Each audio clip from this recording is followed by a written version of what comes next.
Order! Order! You are an incorrigible delinquent at times. Behave yourself, man! And this is how it works. This is how it works. You don't stand upon your platform at your inaugural launch of your presidential campaign and announce that you think all people whose parents were born somewhere else, without mentioning that your own were, should go back where they came from. This is how it works. Trump is not playing 3D chess. I confess to you, I have occasionally wondered whether there was some sort of master plan in place. Do you know what Steve Bannon's advice to politicians is? There's no big book here. There's no sophisticated text. There's no psychological investigation that's he just whispers in their ear, trust me, if you endorse their racism, they'll let you get away with murder.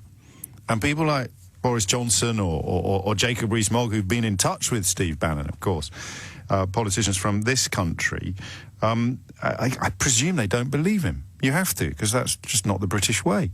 And that you glance across the Atlantic and you see how effective it is. Seriously, just endorse their racism and they will let you get away with murder. Racism is such a heady brew, such a powerful, intoxicating concoction that it will overcome everything else. And I still find that very, very hard to believe.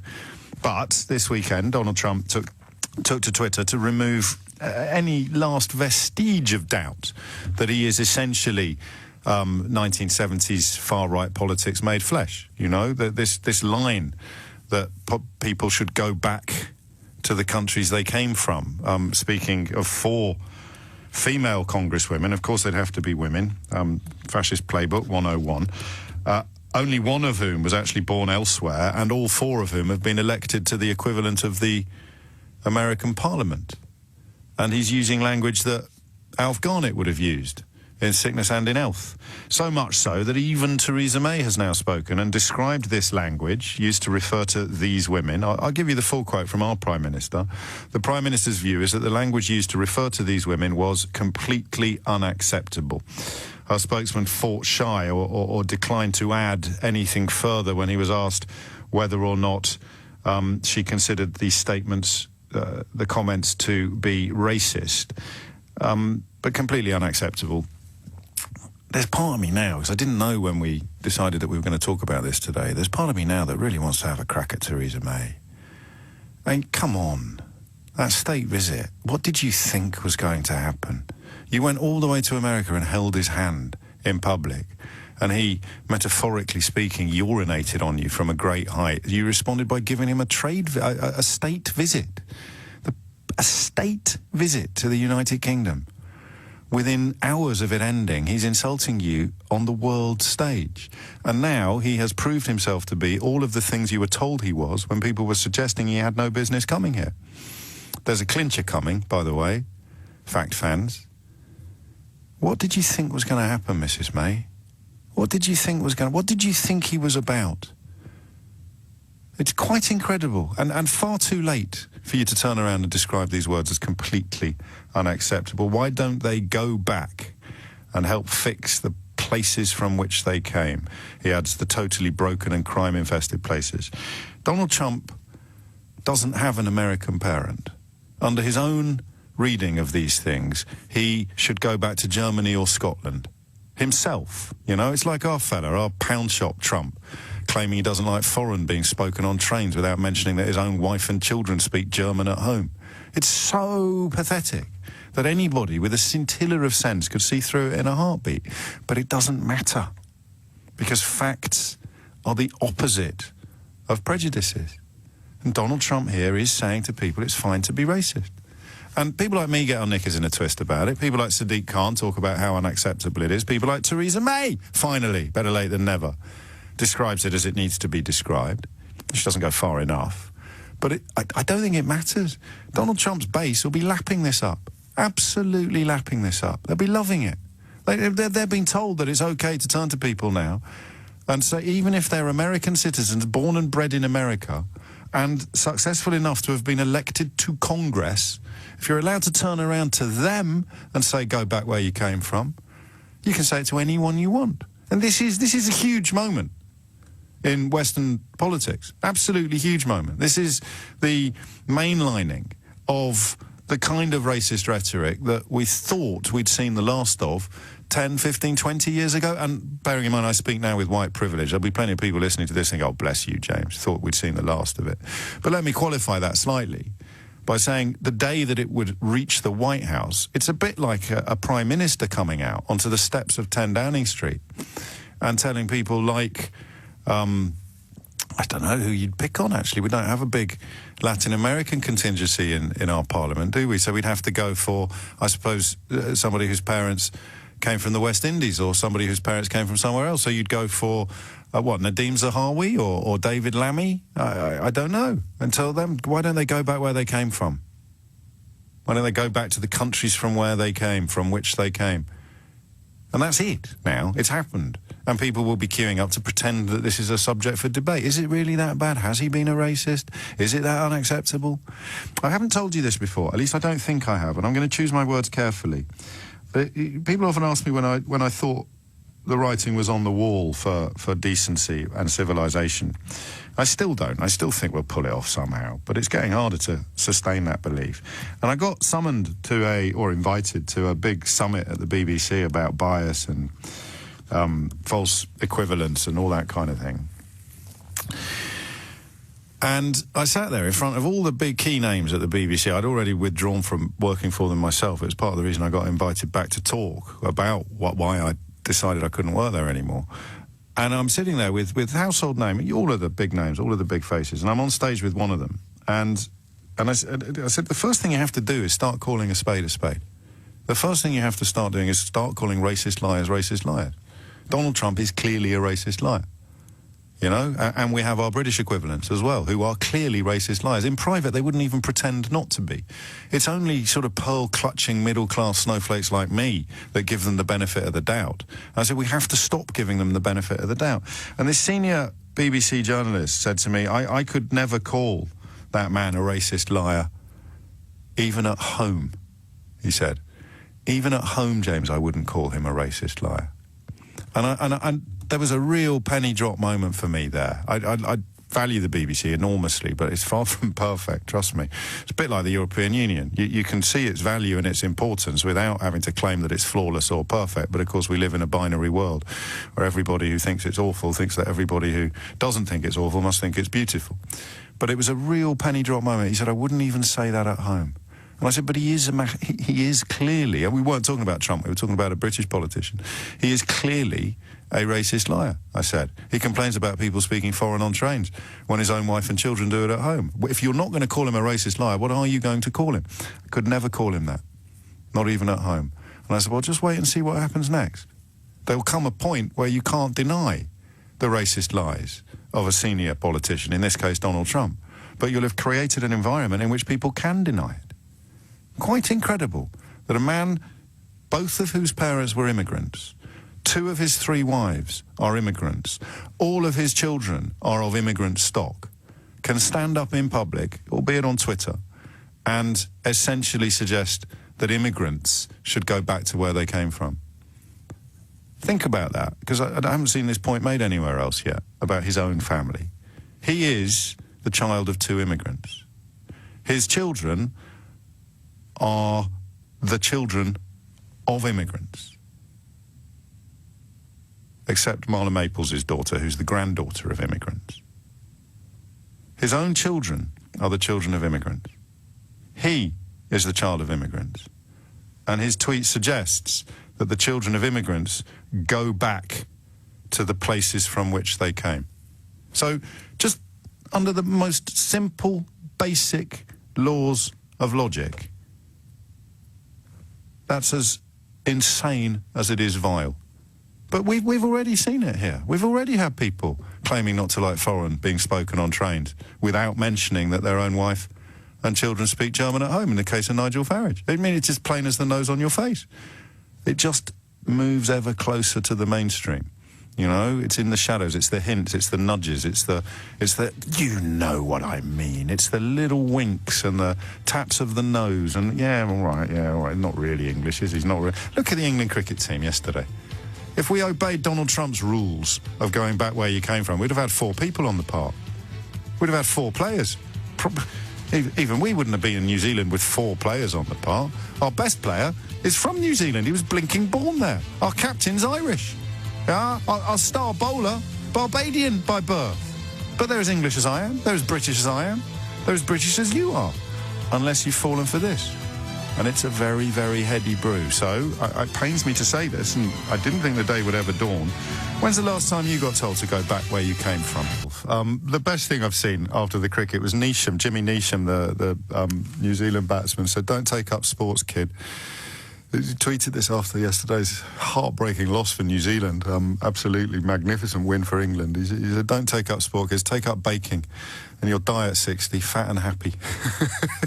It just seemed to sum stuff up for me, that. I thought it was lovely. And, of course, speaking of things on Twitter that sum stuff up, Donald Trump's toxic brand of ignorant racism absolutely clarified in a succession of tweets in which he sought to describe American women who happen to disagree with him politically as needing to go back to the places from which they came. This, of course, despite the fact that that would mean he had to go back to Germany and Scotland. His 2 wives would have to go back to, I forget, was it the Czech Republic for Ivana Trump? I don't know. Melania's from Slovenia, I think, or somewhere like that. So you know, that's the point at which you realise his contempt for his supporters is complete now. He can, as the son of immigrants, stand up and say to the daughters of immigrants, "Go back to where you came from," and his fans will cheer. Because somehow, and this is the bit that fascinates me, absolutely fascinates me, the fans can turn off the bit of their brain that goes, "Hang on, he's a son of a..." And probably it's got something to do with whiteness. You know, in this country, I think, given history and tradition, I don't really think of South American or Latin American people as being non-white. But in America, of course, that Hispanic legacy is similar in the hands of far-right politicians to the Eastern European immigration that we saw after the accession of various states to the European Union. So that's clearly part of it. It's not got that WASP, that white Anglo-Saxon Protestant legacy, so they speak differently. But where is that switch that you can flick? When a man who is the son of immigrants, he is married to immigrants, his children are the children of immigrants, can talk about non-immigrants having to go back to the places from which they came. And he knows what he's doing. What he's doing is ugly and simple and ignorant, but it's highly effective, you know? It's highly effective.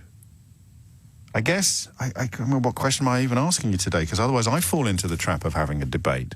So I'm not having a debate about it. What Trump did, Trump tweets, CNN have got it right, Trump tweets racist attacks at progressive Democratic Congresswomen. Trump tweets racist attacks. There you go, that's how you do it. BBC, sadly, Trump under fire for racially charged tweets against Congresswomen. It's not quite going far enough. CNN, Trump tweets racist attacks. It just is. And there's no point having a debate because people who like Trump like the racism. They haven't yet taken Steve Bannon's advice that they should wear the accusation of racism as a badge of honour. Steve Bannon, I think, said that to the Front National in France.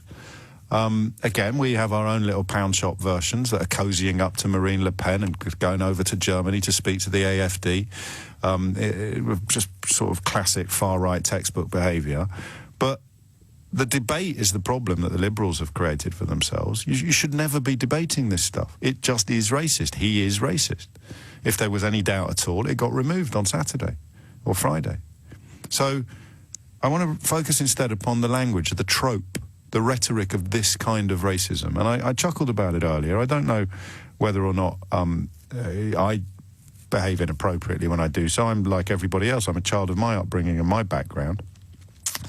I've seen some, since Brexit, some suggestions that because you've got an Irish surname, you should go back to Ireland. And, of course, then you get the, if you love Europe so much, why don't you move there? But that's not the same. That's not the same as the son of 2 immigrants telling people who were born in America to go back to the country from which they came. That's just National Front style. And it was Lenny Henry who brought this to my attention. It wouldn't have crossed my childhood mind that these kind of attitudes even existed.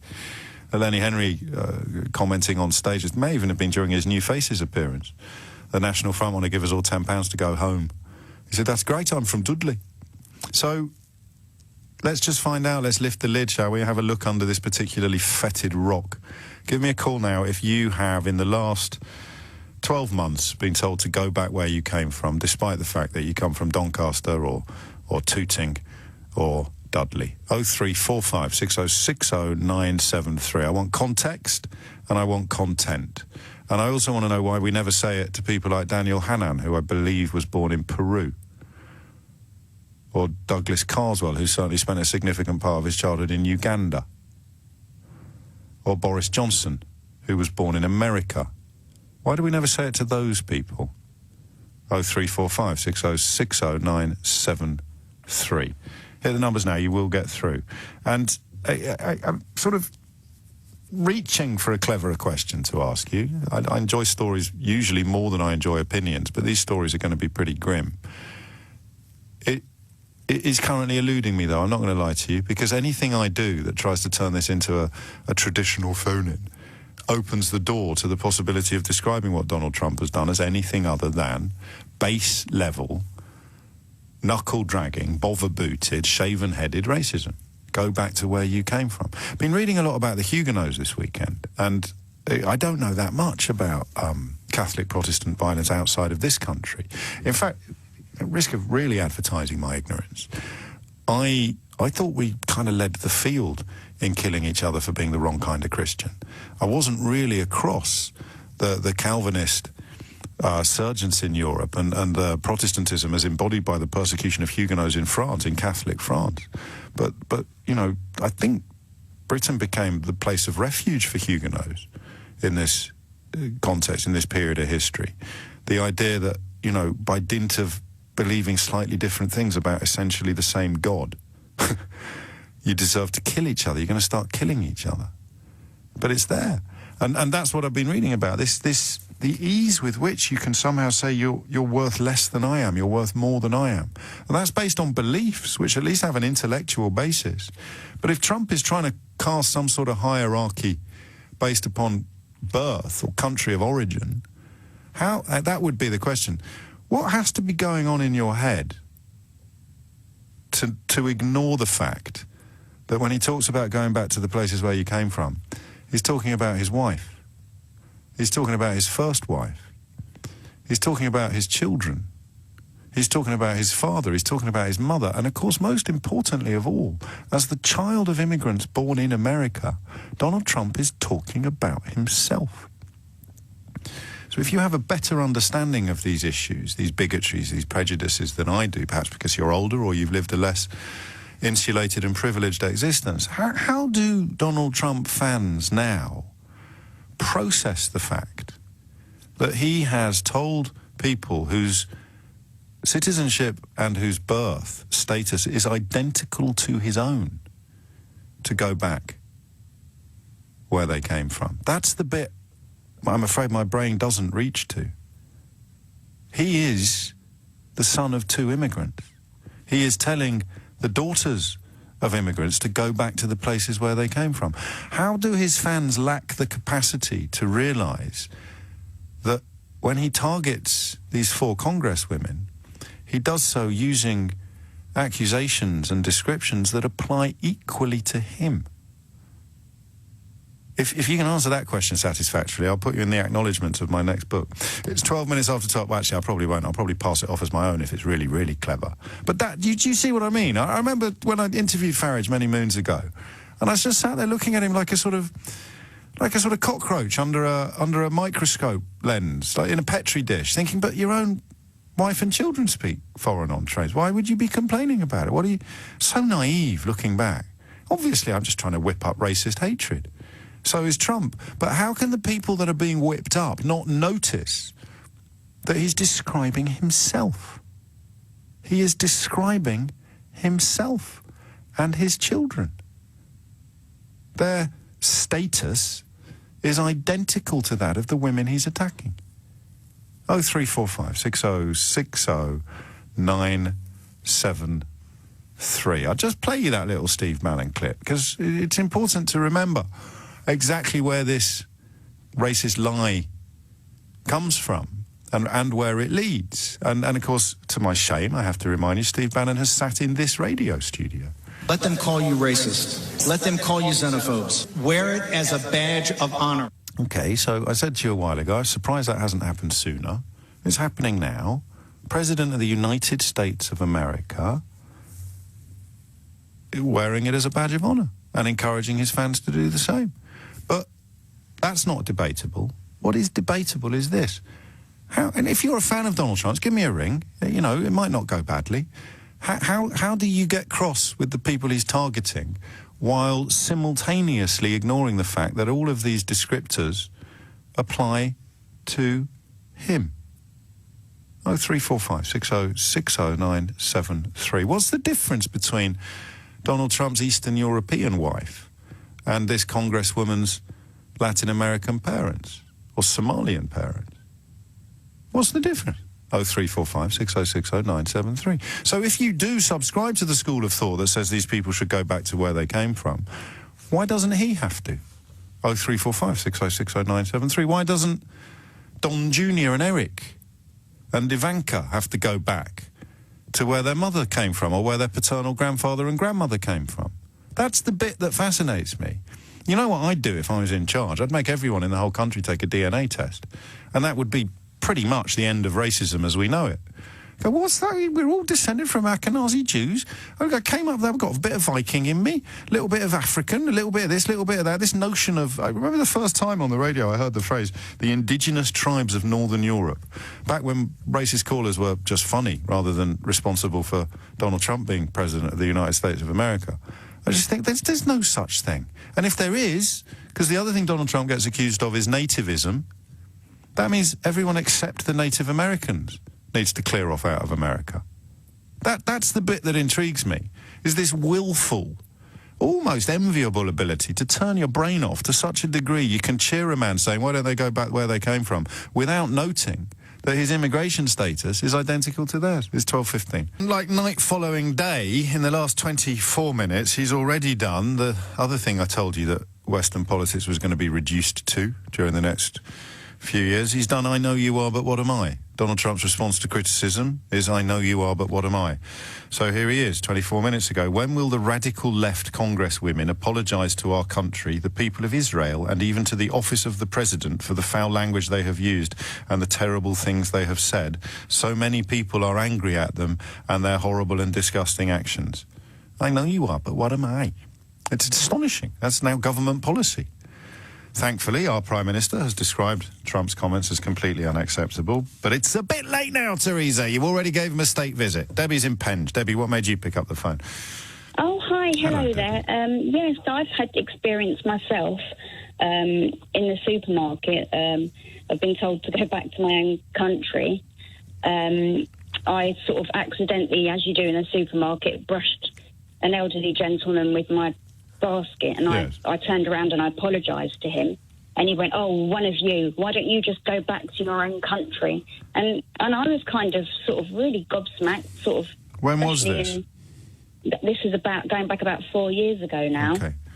And I'd experienced sort of that many a time in the 80s when I was younger, but nothing really as an adult. And obviously, I've got a fair idea as to what he based his bigotry on, but this being a phone line rather than a television studio, I can't be 100% sure. What led him to conclude that you weren't from Penge? Because I'm mixed race. I have sort of olivey sort of skin. I'm sort of Philippine, French, Anglo-Indian, a few different mixtures. A veritable citizen of nowhere. How do you see? Empathy is a wonderful thing, obviously, but it can only take you so far. And I've never really experienced anything comparable to this. So I don't know how it makes you feel. I can imagine how it makes you feel. I just, my heart sunk because I hadn't had the experience since, like I said, I was a child growing up in school. So. Did you say anything to them? With me. Oh, you had your kids with you. How old are they? I had my daughters with me at the time, so they were teenagers. Right. So I went up to the security guard and I told him what had happened, and I said I think that he should be removed from the store. because quite rightly, that's an arrestable offence. So. And what did they do? Let me grab a manager, and nothing really came of it. But it just made me feel awful because What else can you do in those circumstances? Try and engage in a conversation. And he's an elderly gentleman as well, so your good manners kick in, and you think I can't. I don't want to. Well, yeah, but I was just a bit shocked because, like I said, I hadn't experienced that for many, many years. Since the and now we've got the president of the United States of America doing it in front of millions and millions and millions of people. I know, it's dreadful. It's dreadful. Do you think it really is? This is only a speculative question. Do you think the gender has anything to do with it? I mean, that old man would have been too frightened to say it, perhaps, to a young chap of colour. I don't know. I think that he would have gunned for anybody. Of colour, I really do. And somehow persuaded himself that something's changed since the 80s and that kind of attitude is something you can say in public again. Yeah. I mean, he seemed to have sort of been the type that was probably always like that, so... Yeah, but my heart just really sunk, and it was like... I've got blast from the past. A blast from the past, except, of course, it's cyclical, isn't it? And for one begins to worry that it might be the future. Dan's not very bright. He's texting me to say, the clear difference between the two is being legal. If I went on holiday to Australia with my family and then decided to stay because I believe my country isn't safe, would you defend me to stay? Dan, we're talking about four congresswomen in America. They've been elected... To Congress, and 3 of them were born in America. So I appreciate that coming up with anything that treats this story as anything other than incontrovertible evidence that Donald Trump is a toxic, racist liar is going to be difficult. But, I mean, mate, come on. You've just defecated in your own hands and started clapping on national radio. Thank God you did it in a text. Harry is in Peterborough. Harry, what made you pick up the phone? Hello, I'm a big fan as well. I listen to you all the time, and it's not compulsory. It's really, really, really good. No, it's not, but I listen to you every day, so I'm a cabbie. It's just general idea of just the mentality of the older crowd. My mother-in-law, God bless her, she's a wonderful lady, but I'm born and bred in England. Born and bred in Peterborough, but she doesn't consider me to be English. She considers me to be British because I'm of Asian origin. She does consider you to be British. Oh, British, but not English. If I said I'm okay, English, well, she might say the same about me, and that wouldn't have anything to do with my skin colour, because I'm Irish, so I don't know. I mean, I don't know your mother-in-law, but clearly it bothers you, this.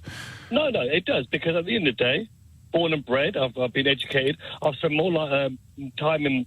to be honest with you, I've spent more time in England or than any origin country, Pakistan, Kashmir, wherever my origins are from, but I'm still considered to be... okay, so England I'm still considered to be different. No, I get it now. So it's English as a synonym for indigenous or something like that, isn't it? It's. If I was white Caucasian, then I'm English, but if I'm anything else, I'm part of the British Empire. And do you ever... I mean, what does her daughter say about this? Does anyone ever pick up? Her daughter, she's not... It's just the simple thing of saying it's just the way they think. And it is. I've come across many people who I've even... when we were getting married, one of the cousins didn't actually turn up because I was Asian. But then afterwards, when I met them, and they thought, oh, my God, you're not a typical... Asian lad. What did they think a typical Asian lad was? I don't know, but he was very much a far-right, EDL-y kind of person, and I was like, well, then when I spoke to him and said, hi, how are you? We should go for a curry or sometime. I just had a little giggle with him, and he goes, oh, you're really not... I was like, you're really not one of those kind of people. And I was like, one of those type of people? What type of people? Yeah. Oh, the backpackers, kind of, excuse my language, that kind of thing, and terrorism and going on from there. And I thought to myself, why can't they go on face value on someone who's educated as everyone else is in England, speaks the language, talks the talk, walks the walk, just the way it is. Many, I would once have said most, I think I still believe most of us do. But with that chap there that you refer to, did you did you change his mind, or did you just become? No, I don't mean you. You just became. Oh, I don't mean Harry. Harry's all right. No, but the rest of them. That many a time. Yeah. He goes. I once had a couple of guys from the EDL in the back of the cab, and we were and what I did was I was a bit cheeky, and I put on the Abu from Simpsons kind of voice on, and they thought I never really spoke English, just to be just one of those things. Yeah. And then when I turned around, I said, "All right, mate, calm down." And he goes, "What? No. He was sitting there insulting me in one way or another." Yes, of course. And I just made the point of it, and then he turned around and he goes, "Oh, no people like you." I go, "Well, what do you mean then?" He goes, "Oh, people like, speak." I go, "What, like my mother and father?" Yeah. And then he goes, "Oh, no." And he completely, how do you, forgive me if this sounds patronising, but why are you so cheerful about it? Because at the end of the day, it's like, how should I put it? You are who you are, and no one's going to change you. And if you put yourself down in the sense that you think, "Oh," I'm not suggesting you should put yourself down. I'm just suggesting we should have anger rather than. I'm not suggesting. I'm genuinely just wondering. Anger that you let them win. At the end of the day, when someone calls me, if I'm not allowed to say the no, well, be careful.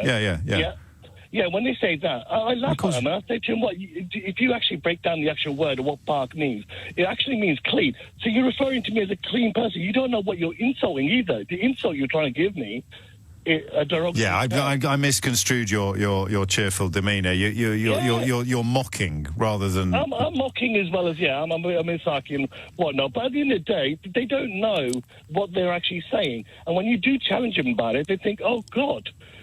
Oh God! Really? And that's the amazing thing, isn't it? And obviously, I only do it really from the outside, looking in, whereas you do it from the inside, looking in front of you. It is. Do you believe that, given the right opportunity and the right environment, the massive majority of people would actually be all right? It's only the effort. I've converted. I've converted the opinions of many people. People go up to my wife and they say, "We've never met an Asian like that." I picked up someone the other day, and there's someone I knew, a friend of a friend, and I turned around and I go, "Look, mate, I could basically tear your pocket apart, but just give me a $5 and call it a day." And he was amazed. He was like, "Really?" And I goes, "If I was in London and an Asian man was an Uber driver did that to me, he would tear me apart." I was like, "Yeah, but not everyone's like that, and you got to understand, not all Asians are like that. Not all."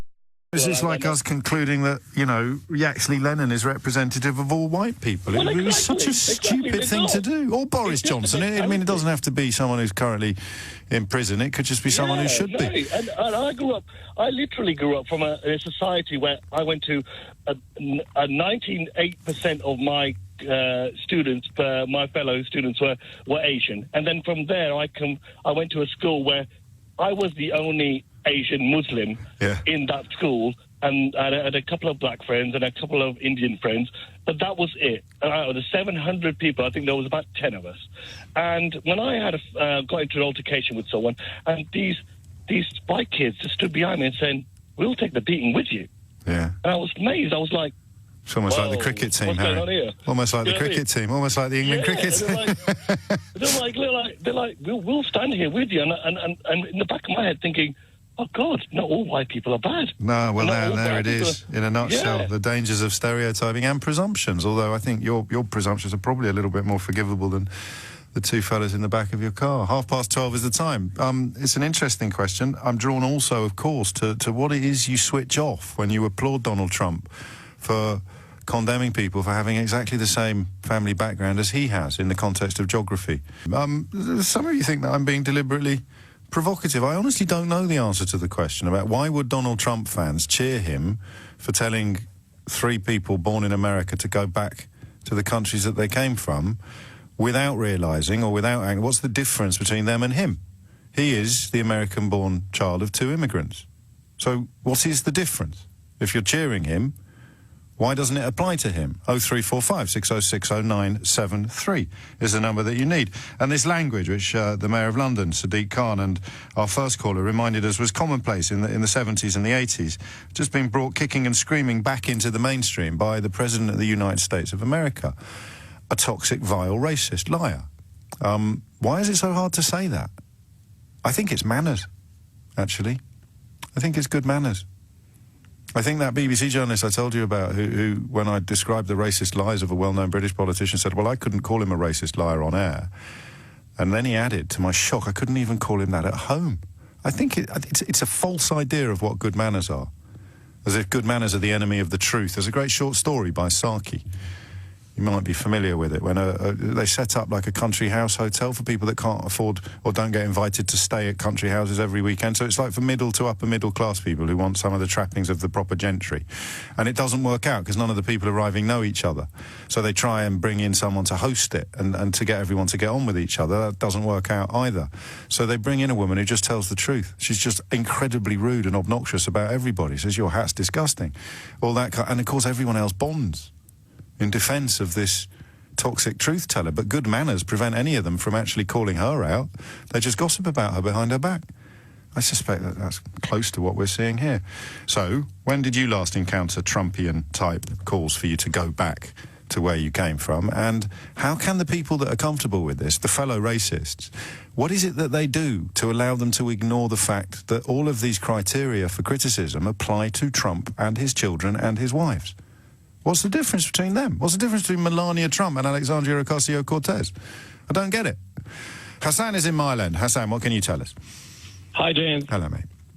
I'm going to try to be as brief as possible. Okay. So I want to tell you a short story, about my story. In 2002, during the Anglo-American invasion on Iraq, around that time, yes, I'm from Syria myself, and we had over 1 million Iraqis who suddenly I'm going to try, because I sense we're bedding down for a decent tale here, Hassan. I'm just going to try and improve the phone line if I can. That's no reflection on you, but maybe you could climb a ladder or something. I'll have a quick word with Rob, who's in Bedford meanwhile. Rob, what would you like to say? Hi, James. Good to talk to you finally. I only have a call before because I think they have our own echo chamber going. But anyway, so my family hails from Germany originally, and I've suffered my own various types of racism, whether it's being physically threatened by groups of children at school, or... Do you have a German surname? Yes, I do. Right. It has been anglicised, but yeah. Like Drumpf, being turned into Trump. I have family still in Germany, and we tried to disassociate ourselves from Trump as far as possible. But even now I get, because I work as a consultant, I get comments about authoritarianism, the odd Nazi jibe. See, here's the thing, Rob, and you're not going to like me for this, but somehow, and it's changing a bit now, that's always felt different to me from, I mean, you know, it's always felt different to me from skin-based racism, and yet I can tell from your voice that this has upset you over a long, long period of time, and this, when you think about it, the idea of being associated with the people responsible for the Holocaust because of the shape of your surname. I mean, it's absolutely disgusting and despicable, but I'm just being full disclosure from me. I'm being as honest as I can. I wouldn't have bridled on your behalf as much as I would have done for our earlier callers who were picked on in supermarkets because of the colour of their skin. Do you get that? Do you understand that? I do understand that. I mean, to me, it's just, it's a slight irritation. I laugh it off. When I was surrounded by kids at school, unusually, I have a very good sense of humour, so... you just did it yourself! Exactly, yeah. I thrive on all these stereotypes because I'm nothing like your typical stiff-necked Prussian, you know, for example. The portrayal of a typical stiff-necked Prussian. My father fought against the Germans in the Second World War because he hated the Nazi ideology, and we're not a Jewish family or anything like that. It's just that some people have a conscience. And but these days I laugh it off. I still get comments, and I even hear anti-Jewish or anti-Semitic comments in the office, and that really puts my back up as well. And I feel more duty-bound to defend that than if somebody makes a joke about Germans, you know, being one myself. I get that completely. It feels less immediate, perhaps. No, I mean, no one's going to start rounding up Germans anytime soon and sending them back to where they came from. although I think for Jewish people the fear of that happening again is constant. But yeah, it's a helpful reminder. And I need to ask, and I don't want you to say yes. I really don't necessarily want you to say yes. But does Brexit revivified anything or changed anything, or has it just been a constant low burble of this kind of abuse? My view would be a sort of a Spock-like rise of one eyebrow regarding Brexit and Trump, actually. That's my view. But one final point while I've got you. It does stagger me in a way that there are only 400,000 ethnic Germans in Britain, but you never hear about us. No. Polish, but we must be doing something right in a way by just sort of knuckling down and, doing business. Oh, yeah, you don't stand out. Probably not, no. And I presume that you don't go for, in the context of Eastern European immigration, although statistically this doesn't stand up, anecdotally it does, the perceptions, not anecdotally, you are not perceived as coming to do the low-paid jobs, which people pretend that they wanted to do themselves, whereas the reason why the vacancies were there in the first place is because people didn't want to do these jobs themselves, coming over here, wiping old people's backsides and cleaning our toilets, that kind of thing. Of course, after Brexit, all the Brexiters' children and grandchildren will be welcome to wipe my backside and come and clean my toilet for minimum wage, which, of course, won't exist anymore because we'll be a low-regulation, low-taxation economy. Oh, auf Wiedersehen, Rob. Hassan, I've only got 2 minutes left now. That's not going to be enough for you, is it? It's fine. I'm going to be really brief. Let's do it. I'll be quiet for once. Yeah. No, I wanted to say that 16 years ago, I lived in Syria. We had over 1 million Iraqis fleeing the war in Iraq, seeking refuge in Syria. And now I was 16. Let's say I wasn't great. I was a bit of a racist myself. I was against the Iraqis. Against the Iraqis. Oh, wow. I used to say we're full up. I used to say they should go back home. What are they doing here? And then let's just say karma kicks me in the face, because 15 years later, Syria is a catastrophe. So I became the person who I used to tell to go back home. Oh my goodness! And it taught me a lesson, James. It taught me a lesson in life that I would never forget. And my experience since coming here, I would be on the phone with my girlfriend, who's also Syrian, speaking Arabic, telling her saying sweet stuff, and then I would be in the pub and someone would hear me and be like, "We speak English here," and I was an English teacher. I know how to speak English, but I get your casual racist who always tells me go back home, or on the tube, what are you doing here? You're stealing our jobs. You're taking our money. All of this stuff that people hear on a daily basis. But I also get the people who say that you're an asset to this country and you're welcome here and it's great and it's good to have you. And my point, that was a point I was trying to make, James, I think whether it's America or Britain, I disagree with you on the fact that we should give everyone a DNA test. I don't think this is how we can start a conversation, because in the end of the day, we're all immigrants. No, but then I'd take it even further, and I'd say everyone needs to have a go at being a refugee for a while, because that's what changed your mind. I think it's just a little bit easier to organise DNA tests, Hassan.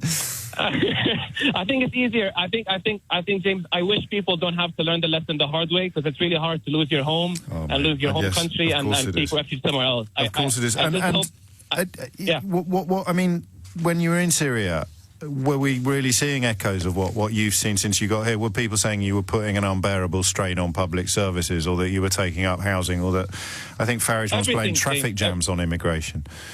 What I noticed, James, that people don't read, don't study, don't get facts and figures. They hear what's on the news and they get amplified. Britain has taken less refugees than any other country in Europe. Lebanon has more refugees than all of Europe. I mean, the numbers I know this, but you're right. It is. But the rhetoric, James, the rhetoric of the othering is really hurtful. I mean, no matter how hard I try to integrate here, but I always feel othered. I always feel like you and us, and it sucks. It's really bad. But I hope the point I'm trying to make, that you never know when karma kicks you in the face, and I hope people don't have to flee on a dinghy or hide in a truck. Whatever God you believe in, there's a variation on the line of there, but for the grace of God go I, that should, of course, theoretically, do all of the things that Hassan has just described. But I mean, thank you, mate. I hope we'll talk again soon. To put a slightly grim complexion on what he's just said. They did a roundup in America of attitudes to refugees based upon professed religious beliefs. Now, there are biblical requirements to shelter refugees, biblical requirements to shelter human beings fleeing war. I mean, Jesus arguably was a refugee briefly. The Jewish people fled Exodus, fled entire land, and yet it was evangelical Christians that were least likely to be welcomed. So what does Christianity even mean in that context? It's almost as vile as Rees-Mogg claiming to be a Christian while describing food banks as being uplifting. Hallelujah. How many people would be left in London if we all had to go back to the countries where we came from, or our ancestors came from, or just our parents or our grandparents came from? How many people would be in the England cricket team? When's the last time you were told to do what Donald Trump told 4 elected American congresswomen? Women, I think, is relevant. You might disagree. 3 of whom were actually born in America. 0345 606 0973. Bola is in Chingford. Bola, what would you like to say? Hello, James. Hello. Good morning. My first time calling, so I'm a bit nervous. It's only me. Don't be. And I'm also quite angry, and I'm quite surprised at how angry I am. Yes. The caller previously, he spoke about being told to go back home in the supermarket, even though she's kind of she has a mixed heritage. I was told to go back home almost every single day of my primary school life. Yes. Almost every day. I was born and raised in London, but I was told that every single day. How old are you now? A little older than you, James. Okay. So still very young in the great scheme of things. And yes. Can we draw a map? I'm not making light of your suffering as a child, but I'm presuming that by the time you were in your 20s or your 30s, things got better. Not necessarily. No. I don't know how to explain it. I was telling the gentleman on the phone earlier on that you feel it. It's not verbalized, but you feel it. I'm quite dark-skinned. Yes. So I can go into a high-end shop. No one will come and serve me. No one will come and speak to me. Instead, I'll get followed around because they probably think I'm going to shoplift or something. Yes. So you feel it. You don't... Because I'm older, I guess, it's not as easy to say. But actually, about 5 years ago, someone told me to go back home and called me the B word. Really? Yes. Do you tell them? Do you say, I'm off to Chingford later? What is the right way to deal with it, do you think? I wouldn't have a clue. It's something I've never experienced. Because sometimes it takes you off guard. It shocks you. Yeah. So you don't necessarily, you can't respond when it happens. Only after the event, you would say, I'm just going back down to Chingford, that's where I live or whatever. And does it leave you shaky? Does it leave you... Because I don't like, believe it or not, given what I do for a living, I don't like public confrontations. If I occasionally get dragged into one, I feel quite shaky afterwards. Yeah, it's interesting because I'm not averse to confrontation because I think I'm quite quick-witted and quick. Clearly. So I can, but when it comes to that, it just knocks me. It's existential, isn't it? It's not circumstantial, it's existential, and that's very jarring and challenging. The depth of my being. It goes to the depth of my being. And when you hear of Donald Trump doing things like what he did at the weekend, that to you is a very familiar refrain. Yeah, and you spoke earlier about what's the difference between Melania Trump and the congresswoman. Yes. To me, it's her skin colour. She's white. The congresswomen aren't. But Native Americans aren't white either. No, but... It's almost like these racists have no relationship with facts or logic whatsoever. All they have is their hatred and their bigotries and their bile, and Trump understands that implicitly, not because he's clever, but because he's one of them. He is just one of them. Exactly. And he knows how to rile them up. He knows how to get them not thinking so they can, But that's the bit. I mean, I know I sometimes sound like that annoying little kid in the back of the crowd pointing out the emperor hasn't got any clothes on. The bit at which... the bit at which it is pointed out that this describes your own children, this describes you. Like with Farage talking about people talking foreign on trains, and then... Yeah, but his wife is Dutch or something like that. I can't remember. German. It's German. But, it stops them thinking. Trump doesn't think anyway. as far as I'm concerned. Farage is different. He's clever. He's sneaky. He has some sort of intelligence that can confuse people. But Trump is just, as far as I'm concerned, I'll be polite, a non-thinker. A non-thinker. It's very kind of you. Possibly a little bit too kind. Because some dispute over whether it was his father or his grandfather that was born in Germany. Shall we let the Donald decide for us? I mean, Germany, honestly, is not paying their fair share. I have great respect for Angela, and I have great respect for the country. My father is German, right? Was German. And born in a very wonderful place in Germany. And so I have a great feeling for Germany, but they're not paying what they should be paying. Apparently he wasn't born in Germany. The problem with Donald Trump is that you think, was it his dad or his granddad that was born in Germany? I know, let's find out from Donald Trump. Some dispute now over whether or not he was actually born in Germany or not. And of course, it being Donald Trump, you can't trust the fact that he said he was born in Germany as being anything other than just a few words falling out of a weird little mouth.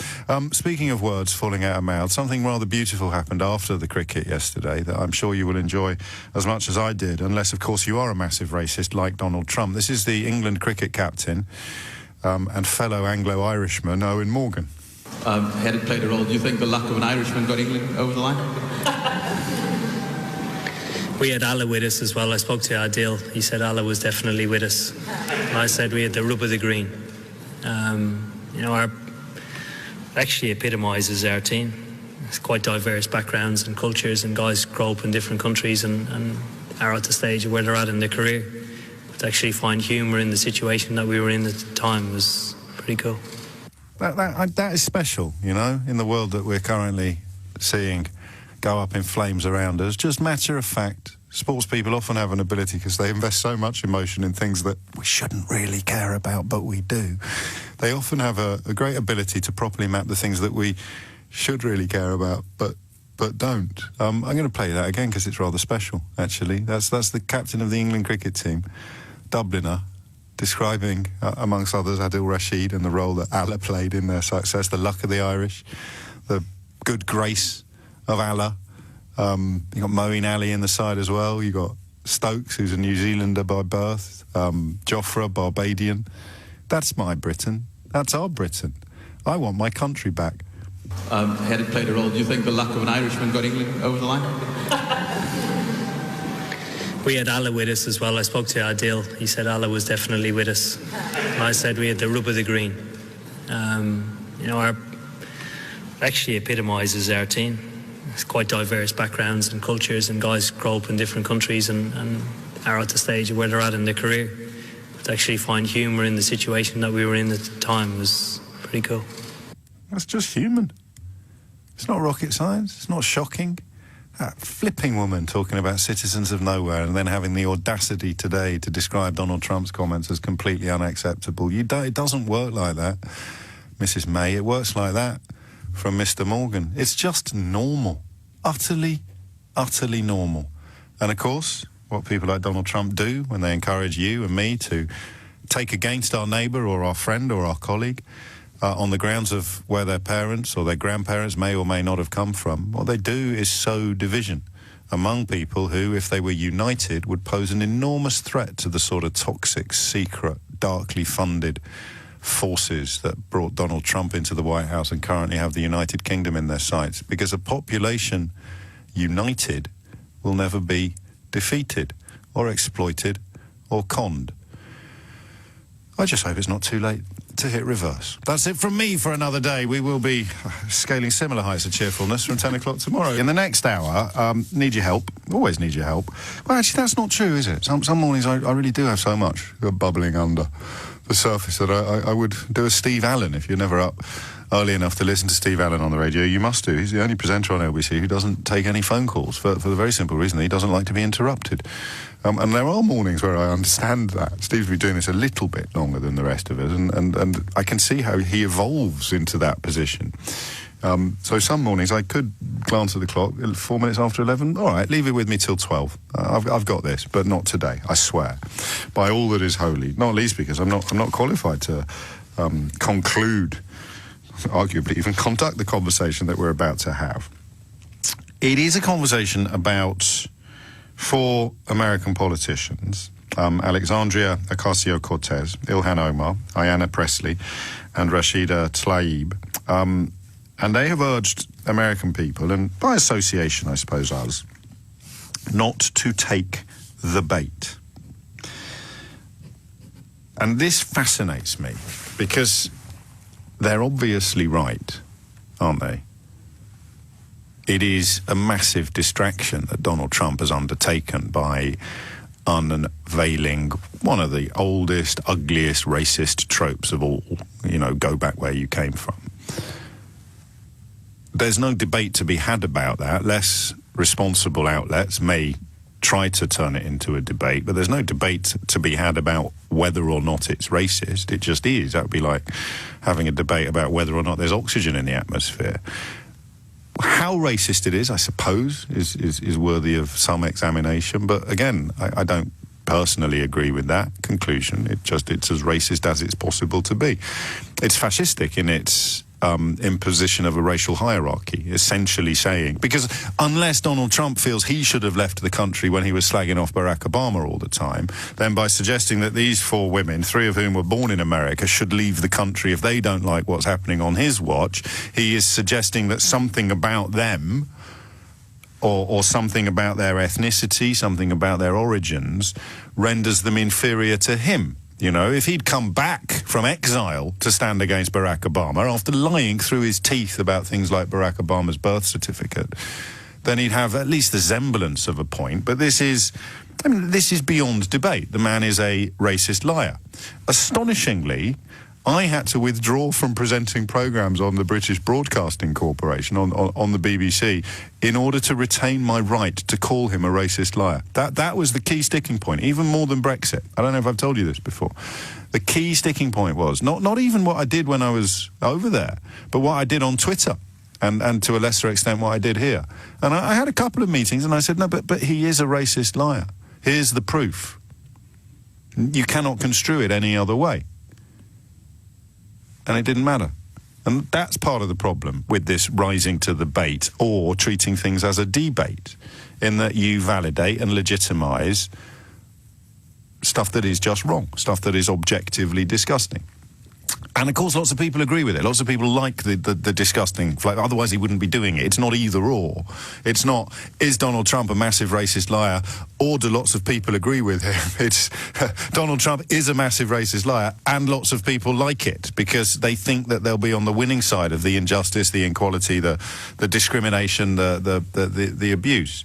You very, very simply pull apart the whole edifice of this by saying, if he hated Obama's America so much, why didn't he leave? And you cannot answer that question without either being racist or revealing Donald Trump to be a massive racist liar. That's just a matter of fact, not opinion.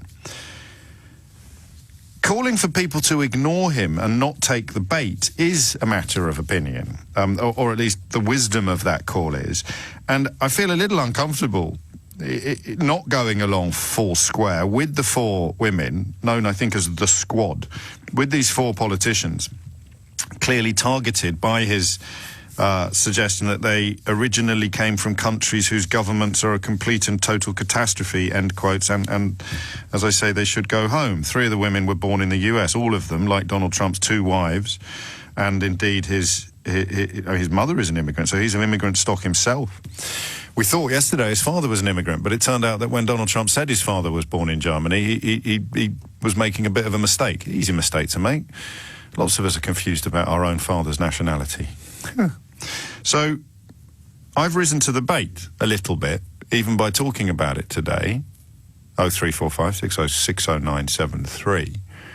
And clearly, what American politics and American media should be focusing on is the associations between Donald Trump and his inner circle and the man currently under arrest for child sex trafficking, Jeffrey Epstein, and the state of the border. There's immigration raids that are about to start. I mean, they might as well be wearing jackboots for historical accuracy. And speaking of historical accuracy, there are now concentration camps operating in America where children who have been separated from their parents are incarcerated, where disease is rife. Do you know Anne Frank didn't die in the gas chambers?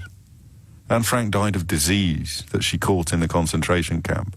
And an American government lawyer appeared before Congress recently arguing that soap and a blanket were not basic sanitation requirements for humans held in these camps, these detention centres, these concentration camps. Pause on that for a minute. Because however racist Donald Trump is, will be, those are the stories that oddly don't get the coverage that his racism gets. And the reason they don't get it is that there's no there but for the grace of God yet. There will be, it's why that Martin Niemöller poem is so famous. First they came for the Jews and I did not do anything because I was not a Jew. Then they came for the trades unionists and I did not do anything because I was not a trades unionist. Then they came for the homosexuals and I did not do anything because I was not a homosexual. I'll update it slightly. Then they came for the Mexicans and I did not do anything because I was not a Mexican. Then they came for the Nicaraguans and I did not do anything because I was not a Nicaraguan. Then they came for the illegal immigrants and I did not do anything because I was not an illegal immigrant. Then they came for the legal immigrants. And I did not do anything because I was not a legal immigrant. Then they came for the American-born Congress women. But I did not do anything because I was not an American-born Congresswoman. And then they came for me. And there was nobody left to help me. So there's a little bit of me that wonders whether and you'll forgive me for personalising this very briefly before we make it public and political again. If you don't rise to the bait, doesn't the disgusting stuff go unchecked and unchallenged? And if people are defending it, claiming that it's not racist, or claiming that they're just idiots, right? If you argue with idiots, do you not give idiots a bit of legitimacy? And we should have been pointing and laughing at people like Anjem Choudhury, people like Stephen Yaxley-Lennon, people like Nigel Farage. We should have been pointing and laughing at them from the very beginning. They are ridiculous human beings peddling nonsense in the hope of dividing population. Donald Trump sits on one side of this debate. The England cricket team sits on the other. The England cricket team have been speaking with undiluted beauty about the importance of diversity, the importance of recognising all the different influences. Owen Morgan, the Dubliner captain of the England cricket team, when asked whether or not the luck of the Irish had played a part, replied, as cool as you like, in a way that is perfectly normal outside the crucible of hate-filled social media or, dare I say it, phone-in radio. Owen Morgan simply replied, I think we had the luck of Allah as well, because Adel Rashid and Moeen Ali would have said some prayers before they went out onto the pitch to play for England. Jofra Archer, a Barbadian-born bowler, That's the other side of the coin, the other side of the scales. On one side, you have hate-filled racist lies, as Trump likes to espouse, and on the other side, you have humanity, community, and harmony, or diversity, as some people prefer to call it. That's just a matter of fact. But my view's always been that if people are being seduced by the racist liars, then those of us who are on the side of the England cricket team have a duty, a responsibility to try to show them the light. And that's why I'm not sure that Alexandria Ocasio-Cortez, Ilhan Omar, Ayanna Pressley and Rashida Tlaib are right when they say don't rise to the bait. Except they are, as soon as you remember what it is that they'd rather we were talking about. And that's why I think this is a good topic for us to talk about together, because I think they're right and wrong at the same time, which is a rather beautiful illustration of whatever the opposite of footballification is going to be when I get around to putting pen to paper for my next, hopefully, best-selling book. 13 minutes after 11 is the time. Are they right when they say don't rise to the bait? 0345 6060 973.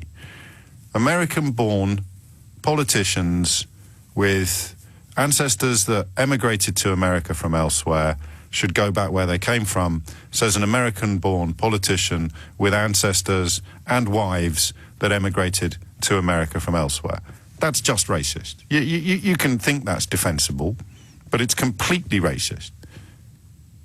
Is there anything to be gained from pointing it out? For example, anybody listening to this now who's pretending to think that it isn't, or, forgive me for being rude, but is not bright enough to understand why it is racist, is there anything that those of us on the side of the England cricket team can do to break through? Because one of the big mistakes that liberals make is thinking that if you gave, quotes, the other side, end quotes, if you gave them all the facts, then they'd see the error of their ways. They like racism. They like bigotry. It keeps them warm at night. It allows them to blame their entire lives on somebody else. Right-wing politicians love it, because as they pillage a country or trouser enormous profits from a skewed economy, they can blame it on immigrants or the European Union, and a certain type of person in the country that they're robbing blind or imposing austerity on will think that all the damage to their own existence has been done by this mythical enemy, the immigrant or the European Union, in the case of this country, the United Kingdom, and in America, the Mexicans or the migrants or whatever it may be, rather than the rapacious billionaires who've bankrolled Donald Trump and have already benefited from his economic policies. So, what do you think? Seriously, do you rise to the bait? And if the rest of the media has risen, don't we look a little bit silly if we don't? I mean, specifically you and me, our time together every morning. 0345 6060 973. Don't rise to the bait. Donald Trump would much rather we were talking about his racism, which of course gives a fillip to the people who like it, you know, instead of talking about his policies, his concentration camps, and his administration's very, very close associations, and his own past friendship with Jeffrey Epstein, who's currently under arrest, facing charges of child sex trafficking. Here's an interesting thing. There's a fascinating line in Michael Wolff's book, Fire and Fury, that astonishing warts and all account of life in Trump's White House, that describes three men, Jeffrey Epstein, Tom Barrack, who is a real estate developer and an advisor to Trump, one of the first appointments to his campaign team. Jeffrey Epstein, Tom Barrack, and Donald Trump, Wolff calls them nightlife musketeers in 80s and 90s New York. And I kind of looked up Tom Barrack, and I was very interested to see who he used to be in business with. If we were to be joining dots between Trump and Brexit, who would you be most intrigued to discover used to be a business partner of Tom Barrack, a key advisor to Donald Trump, and a former so-called nightlife musketeer in the company of Trump and Jeffrey Epstein? It's worth looking into. Obviously, if you follow me on Twitter, there's no tension or suspense whatsoever involved in this little bit of the programme. 20 minutes after 11. Omar is in Manchester. Omar, what would you like to see? Right, well, hi, James, firstly. But for me, at first, I was really offended by what Donald Trump said. Obviously, my name's Omar. I've received racism, especially growing up. Yes. But what I think it does when it happens to you personally is it kind of instantly becomes a bit sobering of the kind of natural emotions you'd expect to feel. And it kind of instantly becomes stupefied. So you kind of see that it's clearly them just trying to hit out, and that's the kind of mechanism they're going to use, rather than... So sticks and stones... a little bit more offended for you, because they aren't able to feel what you feel in that moment. So... that's why I feel like you have these empathy feelings, guilt feelings as well, when like you was given those personal anecdotes before about not, if it's not that person, you don't respond to it. Mate, I don't want to sound rude, and I know it can be a bit nerve-wracking getting on the wireless. I'm not really sure what you're talking about. So, sorry. That's all right. Take your time. Basically, when somebody's racist to me, yes, the feeling that I would expect to get, if we were just talking about it, is to get angry, to even get potentially wanting to get violent. But in the actual moment, when say, for example, someone's just walked up to me now and started talking to me in a racist way, yes, you don't get those emotions. It becomes somewhat sobering, and you just kind of... I don't know what you mean by sobering. Just try a different word for me, for my benefit. So someone comes up to you and they says, "Why were you born in Manchester?" Yeah. Which bit? Longside. Oh, blimey. All right, so pure Manchester then. So someone comes up to you and says, "Why don't you go home?" And you say, "Longside," and they say, "No, bongo land." Yeah. How does that make you feel? It makes me want to laugh, because you see the stupidity in it instantly for it to take effect. Yes, so you might have missed the bit where I said, do we just point and laugh at these people for being pathetic? And in the context of someone marching up to you in the Trafford Centre, I can see how that works. But this is the most powerful man on the planet. And governments do introduce policies, very right-wing governments do introduce policies where people who are perceived to be of the wrong ethnicity get sent to prison, get sent to camps, get sent to even gas chambers. Well, there's two sides to that. Go on. You don't have to. When I believe these women have said, like, let's not rise to it. Yes. I think what she means by that is, let's not do him the justice of receiving all of our emotions where it affects us. Let's condemn it.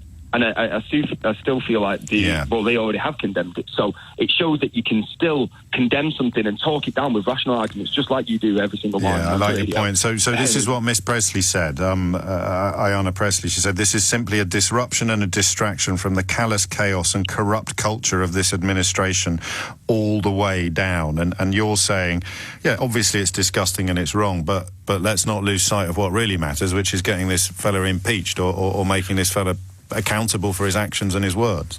Yeah, the perfect comparison. I'm a primary school teacher and I have a reception class. So when we hear children use this language in our class, obviously it's so depressing. You gloss over that as if it's the most normal thing. You're a primary school teacher and you hear children use language like this. I hear much worse than that at the age of the 4 and 5. Sometimes I'm glad of my bubble. Yeah, it's important for us to take it on and explore it with them. Yes. So, say, for example, dealing with the person who was offended, I would sit down initially with them and just explain that person's clearly feeling really hurt and really angry. Yes. And the only way they know how to deal with that when they get those feelings, and we talk about what it would feel like in your tummy or what it would feel like if it was something that was angry wanting to explode or something, and they say they just don't know how to tell everybody that they're angry, and this is their way of telling. And then you would go to the person that did it, and then go through. We call it Thrive at school. It's a particular way we kind of approach it, and that's all this is on a.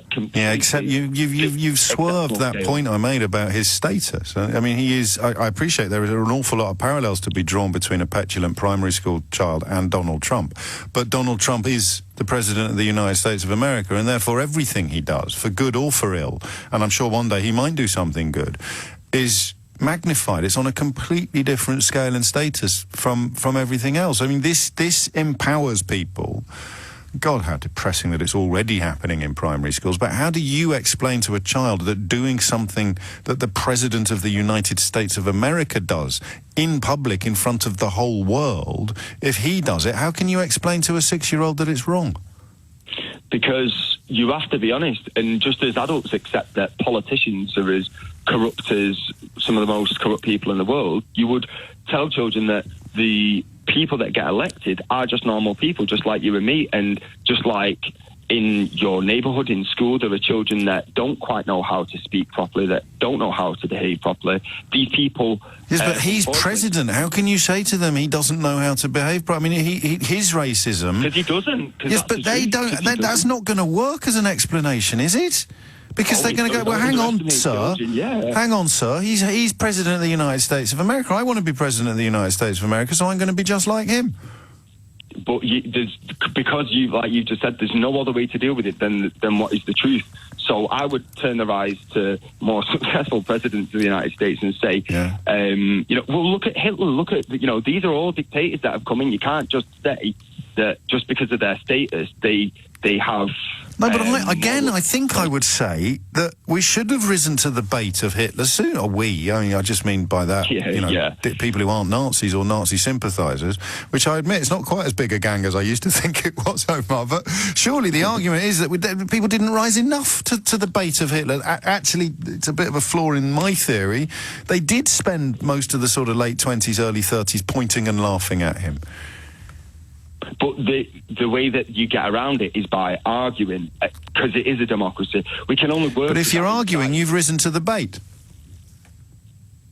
No. Because you can condemn something, and I believe, like I said before, argue rational like you do. Yeah, but I can't argue. I'm not having an argument about whether or not this is racist. It just is. So if we start having an argument, we've risen to the bait. I think that's what they mean. So look, this is just gross. It's just utterly racist. If it had a semblance of intellectual or moral consistency, then he'd have been arguing for himself to leave America when he was telling lies and getting his panties in a bunch about Barack Obama every day. So there is no argument here. He's a massive racist, hypocritical fraud and liar. If we have any form of debate, that opens the door to the possibility that there are two sides to this argument. But, well, that's the only way you'll be able to get someone enough to reason, because bear in mind, if you're saying debate, it's inherent. You can't reason people out of a position they haven't been reasoned into. That's kind of the point. There's nothing reasonable about racism. I think that's why I try to refer to the example of my children, because it's prevalent in them. I know the thing that works categorically is reasoning with them, allowing them to understand that this is a value that they've inherited somehow, socially or through whatever. And I love you. Reasonable. I love you, and I think the children that you teach are very lucky to have you, as a few people have pointed out on Twitter. But, and I hesitate to say this, what happens when the kid who you have successfully talked to goes home and their dad or their mum or their stepfather turns around and says, "You don't listen to him again. He's black."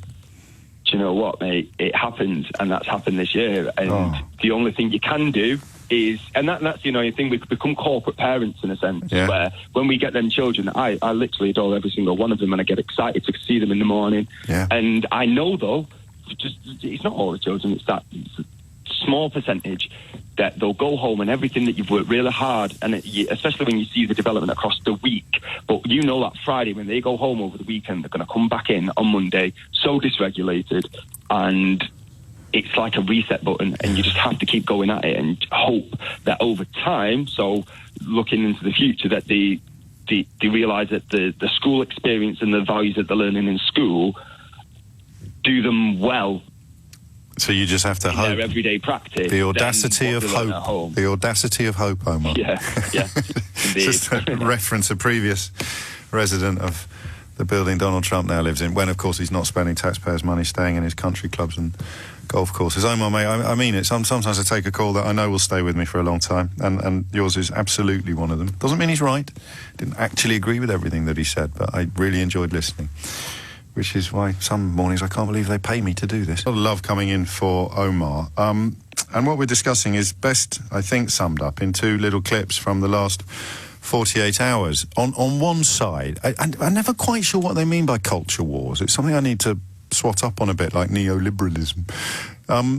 But I do know that there is battle lines being drawn by some profoundly unpleasant people, leaving those of us on the opposite side of history to profoundly unpleasant people wondering what we do in response. And there's a couple of clips here that sum it up very, very neatly. You're either on one of these sides or you're on the other. I don't think there's much middle ground. So in the red corner, if you like. It doesn't concern me because many people agree with me. If you're not happy here, then you can leave. And in the blue corner. Had it played a role, do you think the luck of an Irishman got England over the line? We had Allah with us as well. I spoke to Adil. He said Allah was definitely with us. I said we had the rub of the green. Our actually epitomises our team. It's quite diverse backgrounds and cultures, and guys grow up in different countries and are at the stage of where they're at in their career. But to actually find humour in the situation that we were in at the time was pretty cool. So you're either with that worldview or you're with this one? It doesn't concern me because many people agree with me. If you're not happy here, then you can leave. And that's it. I mean, there is nothing else in this argument. Trump claiming you have to leave if you're unhappy, having spent 8 years throwing his toys out of his pathetic little pram every single day when Barack Obama was president. No one suggested he should leave the country. So, do you rise to the bait? I'm beginning to think, actually, that you shouldn't rise to the bait.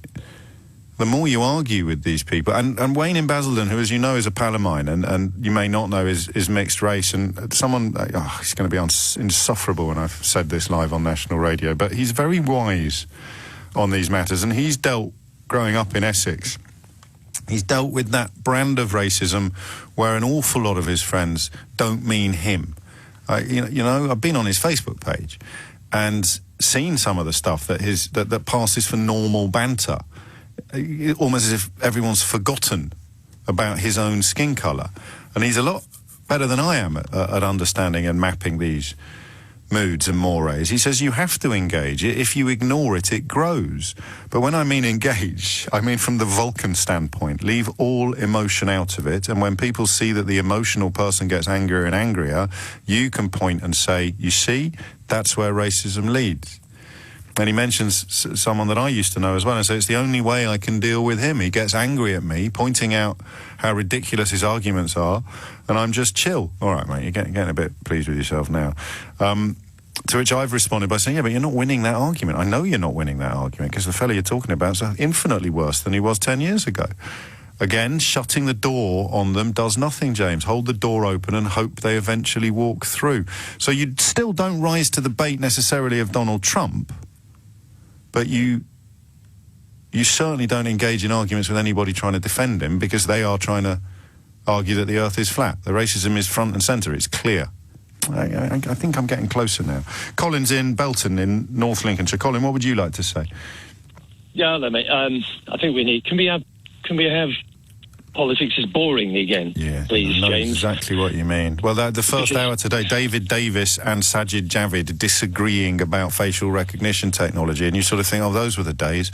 Two senior Tories, arguing. I looked at the I Am Incorrigible video, mate, and I do learning and development stuff as a business, and trust me, that's one of the scariest things that I've ever seen. All right, that's a bad example. How about the Cones hotline? Do you remember when John Major thought the most important thing he could do as Prime Minister was introduce a phone line you could ring if there was roadworks and there didn't appear to be any people doing any work there? That's what you want to go back to.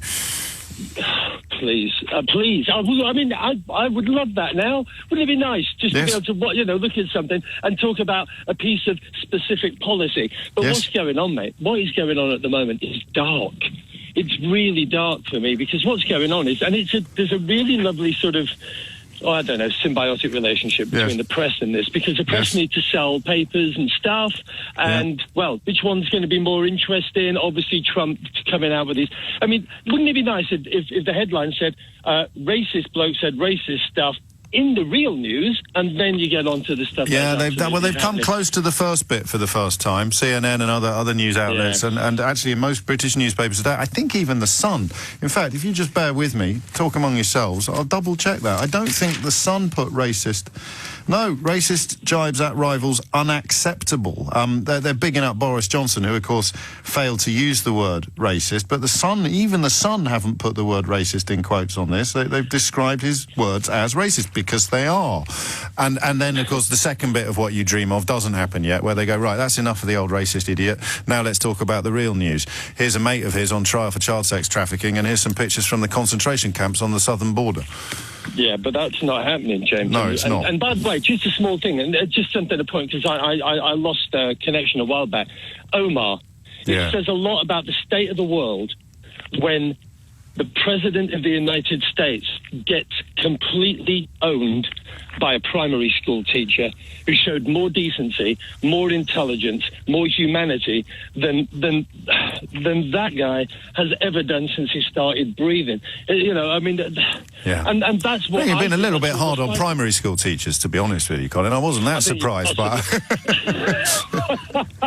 No, fair enough, and I think you're probably right. The other thing, just a small thing about this, is that what you would have missed this, but on the other station, on another station of which you were once well known contributor to, this morning, Omar's point was absolutely writ large about what happens when somebody who is racist confronts you directly with racism, because it happens. Some knuckle-dragging guy called Scott from Leeds just basically said to the guy live on air, he said to the guy live on air, the guy confronted him and said, "You are a racist, mate." And this guy from Leeds went, "Well, yes, suppose I am." Yeah. Oh, and that's the next chapter, isn't it? That's Steve Bannon saying, wear it as a badge of honour, wear it as a... But do you rise to that bait? And if you don't, I mean, I don't know. Colin, I can sense the frustration. I can hear the frustration in your voice. If you missed that call with Omar, it's only 10 minutes or so ago, but it was incredibly powerful, because he described the tactics he employs when a primary school pupil in his care has said something to another child that is comparable to the kind of stuff Donald Trump is now saying in public, profoundly racist, ugly things. Omar then talks that child down from their position using Wayne in Basildon's Vulcan mind tricks. He talks them down from that position. And I said to Omar, and I thought for a moment before I said it, because it was quite a big reach, I felt it could be. I said, well, what happens then when that child that you've successfully led into the light goes home and their stepfather or their dad or their mum says to them, don't listen to that teacher again, he's black? And Omar said, well, that happened this year. Those are the moments where, I don't know, you understand why someone like Colin has such a sense of frustration and indeed urgency in his voice. Zabine is in Sevenoaks. Zabine, what would you like to say? Hi, James. Hello. It's wonderful to talk to you. Likewise. And thank you for being the voice of reason all the time. You're very truly. welcome. Well, not all the time. I get some things wrong, okay. but, you know, I can't remember any off the top of my head. Carry on. My daughter, she's British. I'm Indian. My husband is Indian. Yes. We're naturalized British citizens. And my daughter is proudly British. In year 2, this is in 2016, when the referendum was happening, one of the little boys in her class said, people like you don't belong here. She came and she told me this, and her school does not tolerate racism of any kind. Right. The thing is, I didn't report it at the time because I just thought if I did, it would make the little boy hate my daughter even more. And I've always wondered, did I do the right thing or not? And since then, it's happened a few times to her. People have called her weird-skinned girl, you know, little things like that. And I've never reported it. Now, the thing about people like Donald Trump is they seem to thrive on all of this negativity. And maybe if we just didn't give him enough airtime, he might calm down. I don't know that if you can... I mean, it's not like... that would certainly apply to that ludicrous Hopkins woman or to Yaxley Lennon or to Anjem Chowdhury or even... it's a bit late now, but even to Farage. I mean, you certainly can ignore extremists when they're paddling around in the shallows. But he is the President of the United States of America. And that's just it. He thrives on it, doesn't he? Perhaps if we just... You know, we got too much credibility. I think maybe if we just didn't. But again, what you say might be right about those people. I clearly don't have a view at all. But it can't be right. You can't ignore the President. I just don't see how you ignore the President of the United States of America in the same way that you can ignore a shock jock like me. But that's what we're talking about now. I know. Kids caged up and... Well, we are. But possibly not enough. And I don't know why it doesn't work. I really don't know why it doesn't work. I suppose because the racism is undeniable, although some people will probably have a crack at denying it. There's no whataboutery. With the concentration camps, people can point to some photographs that were taken during Barack Obama's presidency, where children who hadn't been separated from their parents were sleeping on blankets behind bars as a temporary measure after a surprising uptick in the number of people crossing. So that doesn't lend itself... I don't know, it doesn't lend itself to the medium in the same way that a story like this does. Also, you don't need any knowledge to have a debate about what Donald Trump has said or to have a conversation. You literally only need to have heard that one clip, whereas the stuff about Jeffrey Epstein and the stuff about Acosta, the Labour Secretary who's resigned, the stuff about the concentration camps, the child separation policy, Trump lies about it in public. And if I started having a debate about that now, I'd have to spend half an hour explaining to people who've believed Donald Trump's lies where the lies were about how and why and when that policy was introduced. And a lot of them still wouldn't believe me. But the thing is, if we put all of this on TV and if we all talk about it, we're just spreading it even further, aren't we? And then it reaches more people who may agree with him. I don't know. You have to call it out, says Gary Burton. Trump doesn't want you to. If we are silent, then what? I think he does want us to, mate. I think he wants us, like Zabine suggests, he wants us to be talking about this instead of talking about all the other stuff. Where do you stand now on not reporting... You know, the racist... Let's get this right. Let's get the words correct. The racist abuse of your daughter.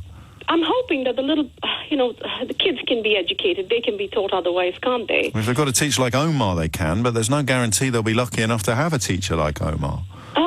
No, my daughter's school is wonderful, but maybe I made a mistake. I don't know. No, I don't know either. I'm not having a go at you, I promise. No, I understand. But the thing is, I don't know. It's bound to happen. What did you say to her? She's British. No matter what anybody says, She's one of those little girls who's polite, who's well-mannered, who's well-bred, who loves education. Or she wants to go to Cambridge. I mean, how much more British can you get? And everywhere she goes, people are constantly telling her, you're such a wonderful child. Oh, that's the kind of child we want, isn't it? England cricket. So she's England cricket team British, as opposed to... she's Wimbledon British, trust me, good Lord. Yeah, so she's going to represent Britain in Wimbledon, everywhere. So. Are you surprised? I don't know how old you are, and I'm far too gallant to ask, but are you surprised that we're having conversations like this in our lifetime? I am. God, you know what? I thought that Britain was the land of the fair, and I still think. I mean, there are far more good people than there are bad. But yeah, it is going a bit in the opposite direction, isn't it? It certainly feels that way, although, as ever, for the 7 millionth time this week, I hope I'm wrong. I hope Zabine is wrong. But she says what she sees. Some stories that perhaps won't get the coverage that they would if the boot were on the other foot, or if the entire nation hadn't been tempted down such a ludicrous rabbit hole. The Vote Leave campaign has lost its appeal with the Electoral Commission and has to pay legal fees on top of its original fine for multiple breaches of electoral law. This means that in addition to the original fine of £61,000, which was paid in April, Vote Leave were made to pay another £180,000 to cover the Electoral Commission's costs after challenging the verdict. The appeal was dropped before a ruling could be made. And, of course, the appeal was the story when this was reported on the BBC, not the fine. The Vote Leave campaign, which was supported by numerous high-profile MPs, including Michael Gove, Daniel Hannan, and current Tory... He's an MEP. Come on, get it right. Tory leadership favourite Boris Johnson. So you remember when this was reported back in March, the intention to appeal somehow was spun successfully to become the story rather than the fine. The appeal has now been quietly dropped, and a £180,000 bill has been paid by people as yet unknown, as yet unidentified by me. But we will phone all the relevant parties and ask. How many of you could find 180 grand down the back of the sofa if you needed to? Shut up, Keith. No, you couldn't. If you could, we're paying you far too much. What's that? You just come to work for love? Oh, no, fair enough. And, of course, Boris Johnson, who was one of the leaders of the Vote Leave campaign, is the front-runner to be our next Prime Minister. So the campaign that Boris Johnson was the figurehead of has been hit with not just a £61,000 fine for multiple breaches of electoral law, but £180,000 legal costs after launching an appeal and then quietly dropping it behind closed doors without explaining why or who will be paying the bills. Take back control, lads. Stuart's in Bath to steer us back to the Donald Trump conversation. Stuart, what would you like to say? Just a few words in defence of Donald Trump, please, mate. President Trump, if possible. Yeah, go on. Well, I don't think it's racist what he said to the four ladies in Congress there, in any way, shape or form. They're all Americans, and he's just pointing out that their disruptive activities, I mean, they're hardline socialists, mate. They're left-wing extremists. And they're trying to change American politics from within. And he's just pointing that out. And what's he trying to do when he took over from Barack Obama? Was he trying to carry on doing politics exactly the same as Obama did, or was he trying to change it from within? Well, Obama didn't successfully change it from within, so it's not a trick question. Did Donald Trump seek to carry on conducting politics in America in a fashion identical to his predecessor, or did he seek to change it from within by becoming president? I know it's not a trick question, and I'll say exactly what I just said again. Obama didn't change American society like he wanted to, so Donald Trump is just re-establishing American capitalism. Pardon? You heard. Donald Trump is re-establishing American capitalism. 51 months of consecutive growth, all of which began with Obama. No, Obama's taking credit for growth. That's absolute hogwash, and you know it. Stuart, can you count? Mate, you are in sympathy with these ladies in Congress. They're trying to transform the country into a socialist country. Don't interrupt me, mate. Don't interrupt me. You are on the side of these women because you would favour socialist society, a left-wing society as well. Go on, mate. I'm not interrupting you. I'm waiting for you to say something sensible. No, you just can't come back with anything. Mate, you're in sympathy with these women, and... Name them. Name them. Media. Name them. Well, AOC, for a start. What does that stand for? Alexandria Occasional Cortex. No. So you know all about their politics, you don't even know their names, and you're on national radio having your pants pulled down. Alexandria Ocasio-Cortez, Omar, Presley. Mate, you've got your phone out.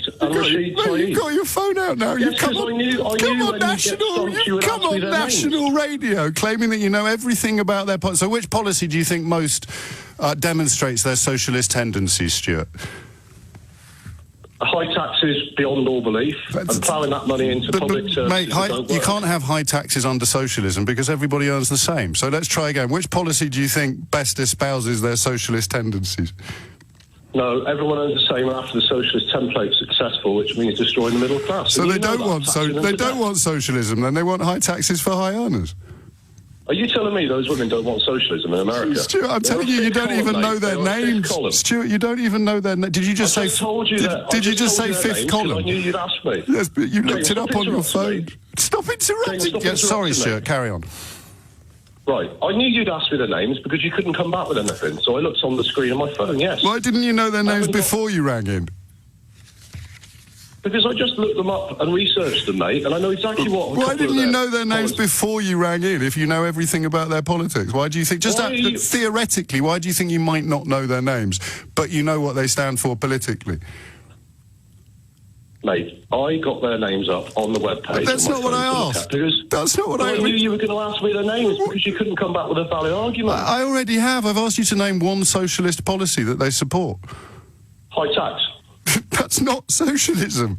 It is socialism. Okay, Stuart. What do you think socialism means? Socialism is an ideology. You subscribe to it.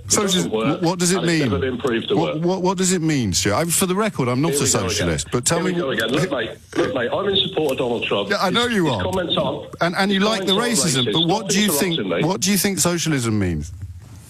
Look, you're not going to Wikipedia me out of this argument, mate. I don't need to. I know what it means. Tell me what you think it means. I didn't say the word, you did. What does it mean? It means collapse. And you know it. And you subscribe to it. Go on. And it will never work. Socialism means collapse. You know it. Socialism means collapse. Yes. Do you want to say something? Do you want to expand on that, Stuart, at all? Well, the socialist policies, mate, have never been proved to work. So name a socialist policy, Stuart. We're back round the other side of the circle now. You can't define what it means, and you can't name a single socialist policy. What are you so angry about? Well, I'm trying to actually speak, mate. You just constantly interrupting me and getting me to name things, right? Yes, like a socialist policy or the meaning of socialism. So this is what happens, you see. I know. A left-wing media commentator will not let someone speak when their opinion is against theirs. What does socialism mean? You can't have an opinion about socialism if you don't know what it means. So what does it mean? To me, personally? No, you silly sausage. To everybody, not to you personally. Right, socialism is an ideology. It's a political system, and it does not work. What does it mean? What does it mean? Look, James, I phoned in support of Donald Trump. I know. His comments aren't racist. Those women are... What does socialism mean? Stuart, what does socialism mean? So this is what happens, you see. You get someone into a dead end. Socialism, I don't know the Wikipedia... You know, you're trying to get me Wikipedia me to death here. No, just any meaning at all, Stuart. I didn't mention the word. It's 12 o'clock. I've been doing this topic for an hour. No one said socialism except you. What does it mean? No, everyone that's phoned in has more or less been in support of the fifth columners there in America. What does socialism mean, Stuart? Right, to all your listeners, okay, as they are listening and nodding their head, the ones that are supporting what I'm saying is, socialism is a template that the four ladies in Congress are trying to bring into America. It doesn't work. Stuart doesn't know what it means. Stuart hasn't got a clue what it... Stuart's on national radio condemning socialism and revealing he doesn't know what it means. Okay, it's high taxes, it's healthcare for all that doesn't work or bankrupt the country. It is attacking big business. It's an incestuous relationship between big business and government. Sweetheart. Listen, next time... Patronising, you see. Of course I'm patronising you. You're a clown. You're on national radio condemning socialism and you've been asked... You're a clown. No, you're a clown. No, you're a clown. And you're just as bad as those women in Congress. And you're just as... And my dad's bigger than your dad. Wait, go home. It's 12:01.